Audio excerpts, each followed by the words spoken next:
right. Hey, welcome to the first episode of Conversations with Karen and Kat. Hey. I'm Karen. And I'm Kat. And so this is our podcast series. Mm-hmm. And I'm Karen Scott Greene. And I'm Kat Hardwick. And we're not your typical podcast hosts. No, we're not. I met this chick on the campaign trail last year at an event, and I met her and immediately liked her because she's a real one. Mm-hmm. And over the last year, although we were both candidates, we became friends. Right. And so, and we would have these we have these really great conversations where we talk about anything and everything, and sometimes for hours. Right. And so we It's just easy thought, to do. yeah. And It's so we easy just to do. thought we'd like to share these conversations with you, Right. and also to have other people in on these conversations at times. Right. So, Catherine, you want to go first and tell us about yourself? Okay, well, yeah, like she said, I just jumped into the campaign arena just because I was a little fed up with, well, maybe a lot of fed up with what was going on in the climate in the world, with what happened to Mr. George Floyd and with Mr. Ahmaud Arbery, and just knowing that these things were happening to us, to human beings, to black men, and nothing was being done with it. And so, I just took to the streets and started campaigning, and I just protested, and I realized that just wasn't enough. That wasn't enough. And so I wanted to be a part of the fabric to know more about how to make laws happen to make sure people can stop doing this. We have more stricter laws to discourage that type of behavior. And then how do you even get involved with that? So I just put my name in the hat, and then that's when I met you to go at that event and learn more about it, talk to people who are already in politics. What is it that they're doing? How did they get involved? And down that road, you meet great people, such as yourself, that you can connect to and be related to. And so that's how I really just started, just off of always being an advocating when I was in the military and so forth, fighting for people to have equal pay and treated fairly. And then here it is, fast forward, I'm doing this now. So God planted the seeds years ago, not knowing where you'll be today, but I really just want to be in a place where I can help people. And I am just a normal, everyday person. You know what I'm saying? It's nothing special. I don't have this big, huge background. I don't come from a long line of wealthy people, like the Kennedys or something like that, It's just everyday, normal people trying to make a difference. Without that political dynasty of a family and connections. Right. Or the fakeness too, right? Yeah, that too. Nobody's we're not trying to do that. One of the first things when I met you, I felt your genuineness. And she didn't say this, but she ran for city council in Snellville, Georgia. Came very close to unseating a sitting candidate it was a male. A male. Yeah, his second term? Yep, his second term. His second term. She didn't win, but when I saw her on the campaign trail, when she first started, she was kind of, I wouldn't say quiet, but she wasn't very sure of herself in public speaking. And then by the third time I saw her at an event, she owned the room. And every time I would see her somewhere, just her confidence is the first thing that I was like, I like this chick. She's cool people. You mean too much. Seriously though. Don't make me cry. And so I ran for judge in Gwinnett County, Georgia. And I didn't win my race, but I ran for over a year. I got over 52,000 votes. Well, close to 52,000 votes. And good job. That was a lot. Yeah, and during that time, I met some really interesting people, some people who are doing some very dynamic work in this county and throughout the state of Georgia. And one of our reasons for doing this podcast is we wanted to be able to talk to some of those people, right, and let you hear about some of the amazing and life-changing work that they're doing. Because I've met people who are working with young people, and I'm really moved by their stories, and I want to be able to have a platform where we can have those people tell you about what they're doing. And we want to do it before the campaign trail, during the campaign trail, after the campaign trail, in addition to a ton of other things. You know, we want to have some fun stuff as well. But, you know, I know our intention is that with this podcast, you will feel more empowered, you will feel more inspired, and you will have that knowledge that you can take actionable steps to what's best to improve your quality of life. Like, I want to make sure that we deposit and show everybody that the people that we bring, the conversations that we have, it will inspire people to plug into this society so that we can make this world a better place. Like, you know the saying, be the change that you want to see. Yeah, I said that when I was on the campaign trail. Oh, did you? Yeah. Yeah, that's where I got it from. Because one of the things, when I was running for judge, I believe passionately in criminal justice reform. And so one of the things I've talked about for the last year is how do we implement criminal justice reform? What does that actually look like?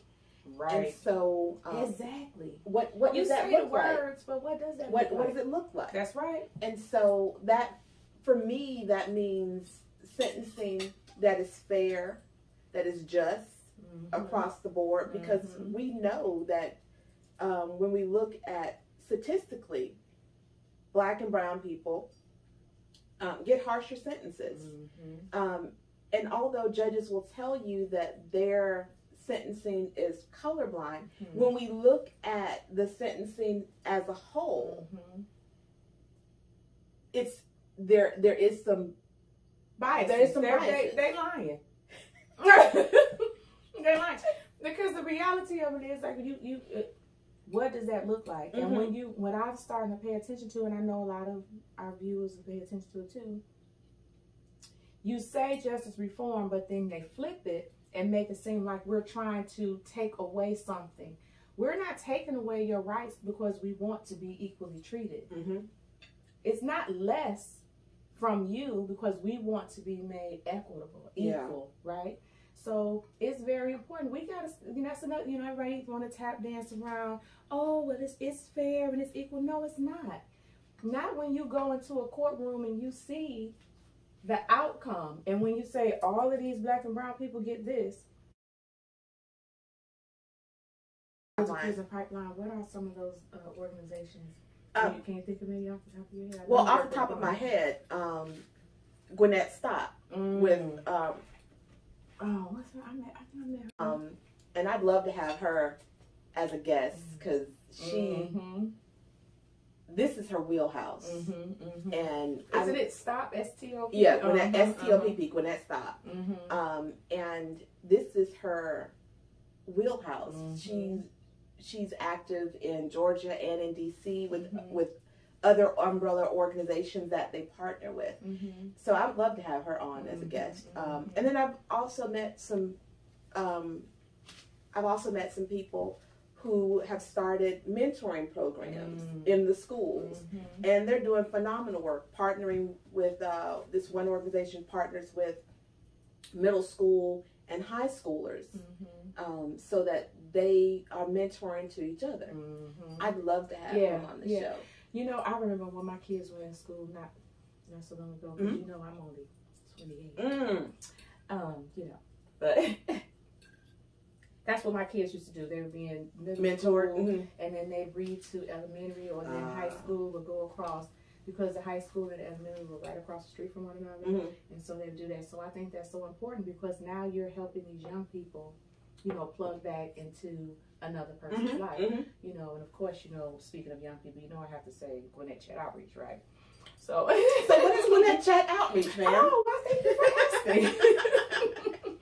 Gwinnett Shed Outreach is a nonprofit that is founded and directed by Ryan Cox, who is an awesome person, and I'm sure we'll have him on the show to give a little more information on that. But you know, we just had a fabulous gala to help. Oh, you have to tell me about the gala. Oh man, I hate that you were traveling and all the other good stuff you had plans, but it was. We ended up not being able to travel because we have a young person who had tested positive for COVID. Girl, stop. See, I know that made you mad, honey.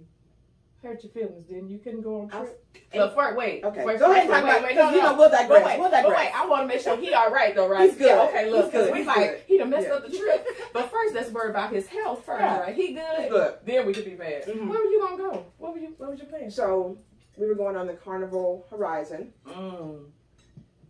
8-day cruise. Aruba, Curacao. La Ramona, and another place in the Dominican Republic. So 2 stops in the Dominican Republic, but it was 8 days. I was so ready after running a campaign for 13, 14 months. Yeah, I needed that. I needed that. Can we punish him for getting COVID? No, I'm just kidding. Unfortunately not. Yeah, you know. Well, at least he's safe. So all seriousness, he's safe and he's fine. And everybody's fine. So that's good. So yeah, we just totally digress. I know, what we do all the time. I know, right? So tell me about the Gwinnett Chat Gala. Okay, y'all see we're eating and talking about it. And I got these braces after my campaign because I put everything on hold. And I'm still getting used to eating, moving my mouth and everything. So you have to forgive me for that. But we had planned for several months, and since right after the election, it was November, so maybe November we started.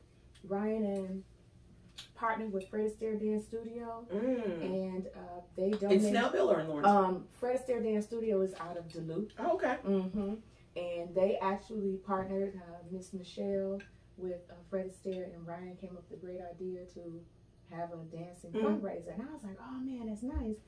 So they donated dance lessons to all of the dancers. All of the dancers coordinated. I mean, we had Dr. Therese. She came. Well, I feel like I'm doing a spoiler alert or whatever, but it happened. So I guess I'm not. Yeah. But okay, so I'll go backwards. So we had first, second, and third place in top fundraiser. Okay, so everybody danced. We had 11 contestants. We had great judges. We had Nabila Islam. We had Antonio Molina. We had Austin Thompson. We had Rep. Dewey McClain. We had the fabulous Mrs. Georgia. You know, yes, right. And then, oh my goodness, and then we had Miss Dia. Warm Spirit. Oh, we got to see if we can get her on the show. Okay. Beautiful show. She had a wonderful African head wrap, and she's a professional dancer and judge. Oh, man, we had a whole lineup. Yes, it was nice.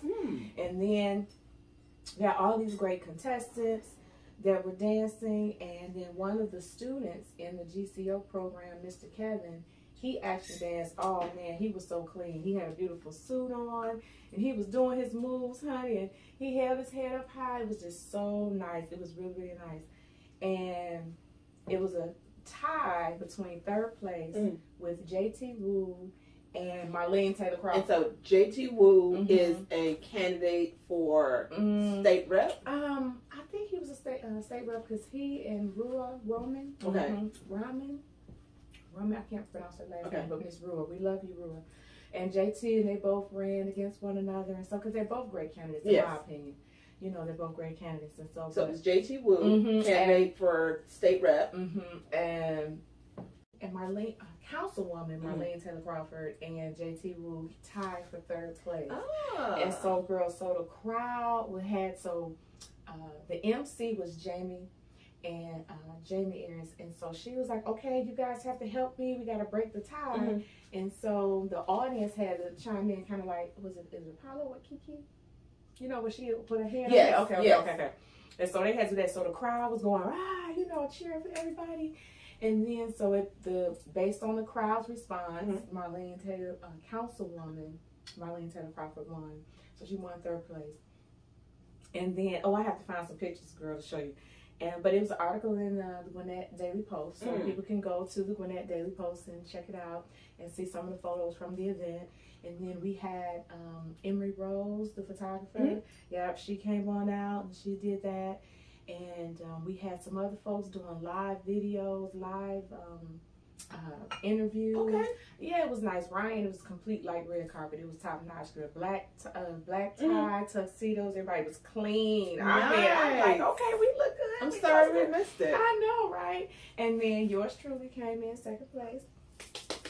Yeah, I did that right. I was so excited. I was nervous. And then my coach, Mr. Pierre, he was like, that's you. And I was like, this is my you know, because I'm sitting up there, I'm all excited. And how much did you raise?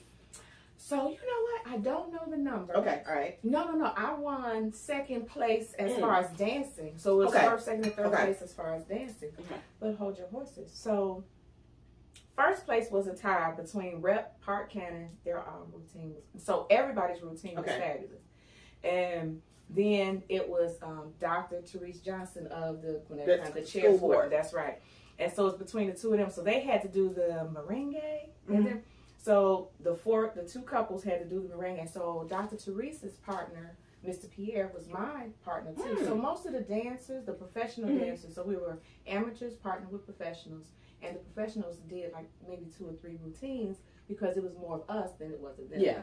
And so with that being said, they did the merengue, girls, and they was dancing. I was like, oh my goodness. And then Dr. Therese and Rep Parker, they started doing it together and everything, girl. And so the crowd was going crazy. People were doing all like this on the stage. You know, it was just wonderful. It was very engaging. And you really could see the energy in the room. Like people were really surprised at how great it really turned out. You know what I'm saying? I'm sorry I missed and it. Was, But with that being said, we're going to wrap it up here. Yes. Because we don't want to hold you too long. And we want to thank you for joining us for our first podcast of Conversations with Karen and Kat. Thank you.